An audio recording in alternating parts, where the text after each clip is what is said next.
Okay, today I wanted to show you all my prototype slash development hardware. Now here's a brief shot of it. Okay, I'll go through every little piece real fast. Now this right here doesn't look like a piece of development hardware, but this is used for some development PS1 hardware. You can see some of the old sticker. It says Midway. So yeah, that's that. Then right here I have a couple more of these. I only brought out one. This is a development controller for PS1 also. This is for the board that would be inside of a computer. I have a couple more of those. I only brought out one right now. Then right here I have a prototype Nokia N-Gage, as you can see. Took off the battery cover and stuff right now to show you. See, there it is, property Nokia Proto.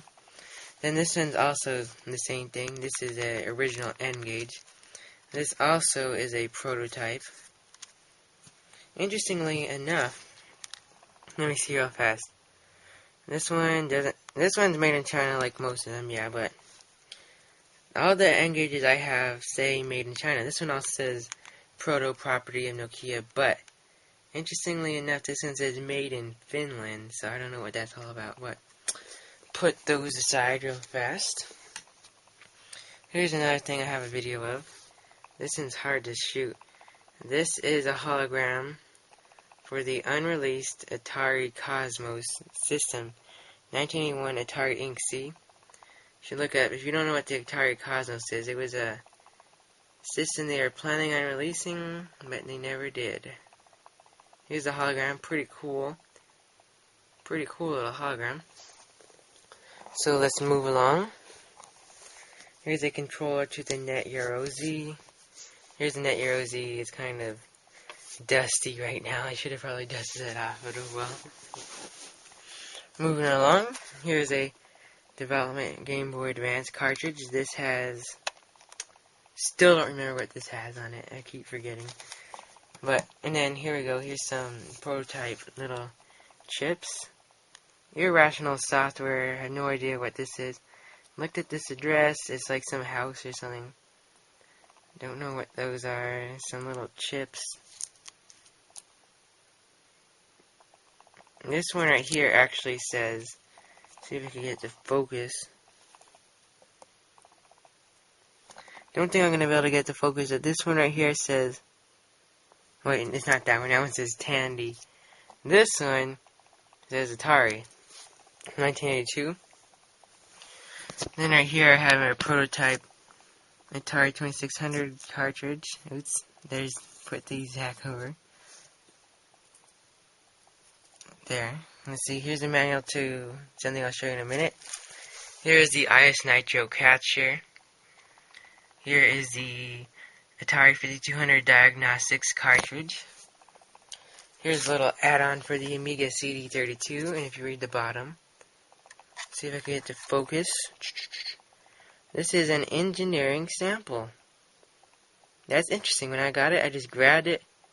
Didn't even know it said that, and then I looked and I was like, oh, pretty cool. So then, moving along. Here's the Nintendo 64 software development kit. This is all the software. I've installed this on a PC. It's interesting. I don't know really what I'm doing, but here's the software license, development kit. Here's all the discs with their little... Don't know what these are. I think these are just like little short manuals.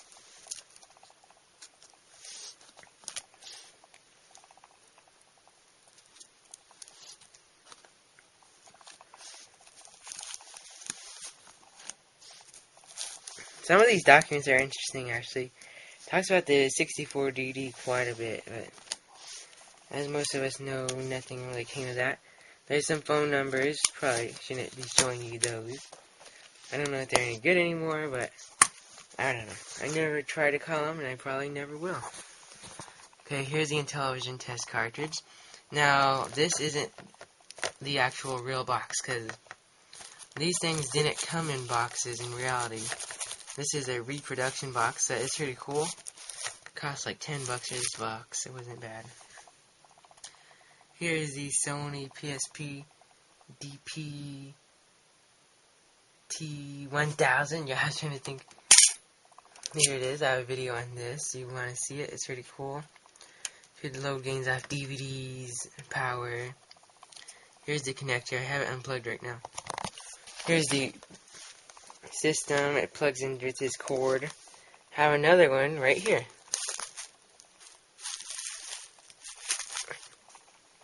Let's see.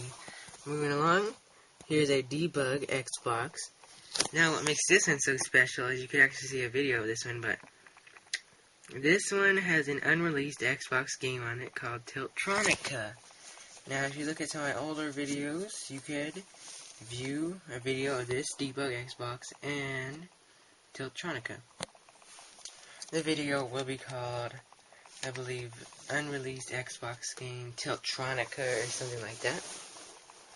Moving along, we go to the Apple Pippin. Here's a prototype controller, pretty interesting.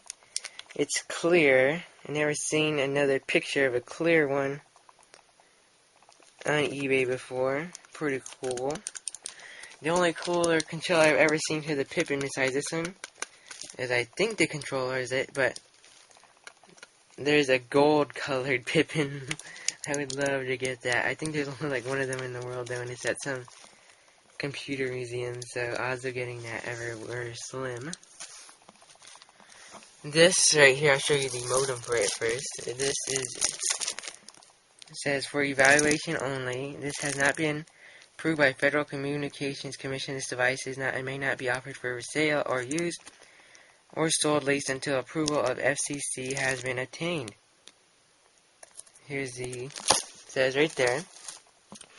Now let me grab this guy. These things are quite heavy. Here's a Pippin. Has no logo in the front. I guess maybe they hadn't decided for sure if they wanted to change the logo or the name for the US. Nothing on the back like there would usually be. Let's go to the bottom now. Turn this thing around. Quite heavy. It says power player, interesting. Same again. Once again. And here's something going on right here. Haven't ever taken this apart. I don't know if there's any real differences. This is a sample Pippin that was used. And then the last major piece I have is the MPDP GDev box right there. This is basically a prototype GameCube. Here's a cartridge port right there. That would be used for MPDP cartridges, and unfortunately right now I do not own one of those, so I can't show you what it looks like. You'll just have to look on eBay, not eBay, and the internet. Oh, and I almost forgot, I had this thing, it's hiding in the corner. I'll have to make a video on this thing someday, hopefully soon. This is the PS2 tool. This thing's a beast. This probably had the highest original price tag.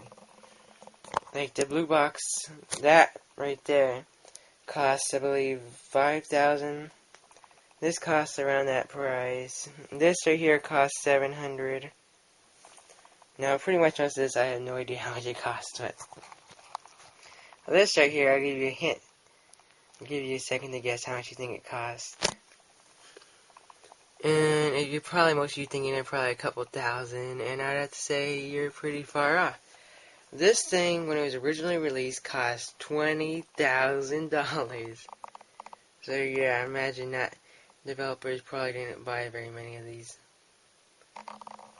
So, this is a brief overview of all the dev prototype stuff I have. Thank you for watching.